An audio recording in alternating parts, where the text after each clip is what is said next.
Dinners and Dishes. Pall Mall Gazette, 7 March 1885, by Oscar Wilde. A man can live for 3 days without bread, but no man can live for 1 day without poetry, was an aphorism of Baudelaire. You can live without pictures and music, but you cannot live without eating, says the author of Dinners and Dishes, and this latter view is no doubt the more popular. Who indeed, in these degenerate days, would hesitate between an ode and an omelette, a sonnet and a salami? Yet the position is not entirely Philistine. Cookery is an art. Are not its principles the subject of South Kensington lectures? And does not the Royal Academy give a banquet once a year? Besides, as the coming democracy will no doubt insist on feeding us all on penny dinners, it is well that the laws of cookery should be explained, for were the national meal burned or badly seasoned, or served up with the wrong sauce, a dreadful revolution might follow. Under these circumstances, we strongly recommend Dinners and Dishes to everyone. It is brief and concise, and makes no attempt at eloquence, which is extremely fortunate, for even on ortolan who could endure oratory? It also has the advantage of not being illustrated. The subject of a work of art has of course nothing to do with its beauty, but still there is always something depressing about the colored lithograph of a leg of mutton.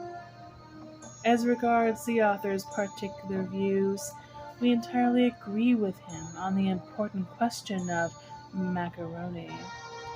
"Never," he says, "ask me to back a bill for a man who has given me a macaroni pudding." Macaroni is essentially a savory dish, and may be served with cheese or tomatoes, but never with sugar and milk.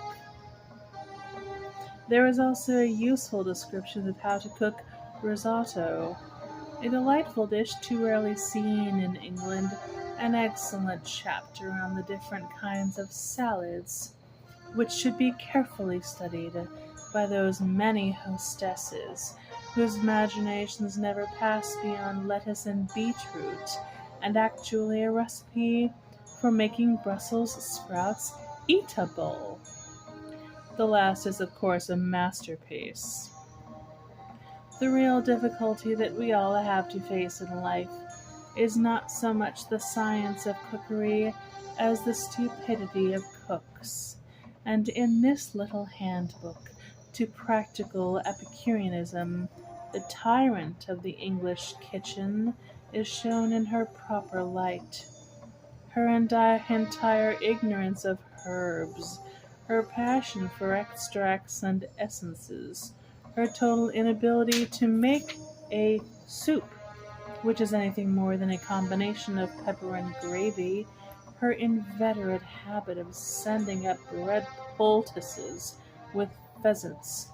All these sins, and many others, are ruthlessly unmasked by the author. Ruthlessly and rightly. For the British cook is a foolish woman, who should be turned for her iniquities into a pillar of salt, which she never knows how to use. But our author is not local merely.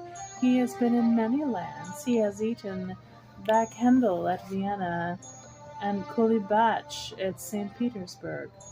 He has had the courage to face the buffalo veal of Romania, and to dine with a German family at 1 o'clock. He has serious views on the right method of cooking those famous white truffles of Turin, of which Alexandre Dumas was so fond, and in the face of Oriental Club declares that Bombay curry is better than the curry of Bengal. In fact, he seems to have had experience of almost every kind of meal except the square meal of Americans. This he should study at once. There is a great field for the philosophic epicure in the United States.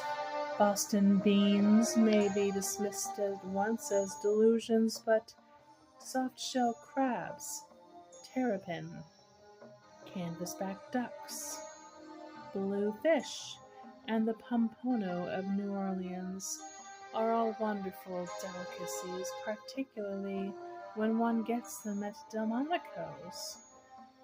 Indeed, the two most remarkable bits of scenery in the States are undoubtedly Delmonico's and the Yosemite Valley, and the former place has done more to promote a good feeling between England and America than anything else has in this century. We hope the Wanderer will go there soon and add a chapter to Dinners and Dishes, and that his book will have in England the influence it deserves. There are 20 ways of cooking a potato, and 365 ways of cooking an egg, yet the British cook, up to the present moment, knows only 3 methods of sending up either one or the other. Dinners and Dishes by Wanderer, Simpkin and Marshall.